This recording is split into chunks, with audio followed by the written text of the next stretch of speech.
24. Minha mãe chegou chorando em casa, meu corpo estremeceu. Quando ela disse: filho, Padre Manuel morreu. Quando ela disse: filho, Padre Manuel morreu.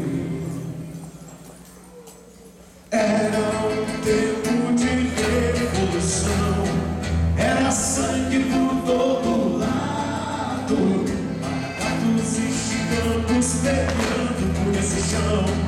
Era um lenço branco contra o colorado, e numa batalha os chicanos mataram os maracás, e a ordem era pra nem serem sepultados.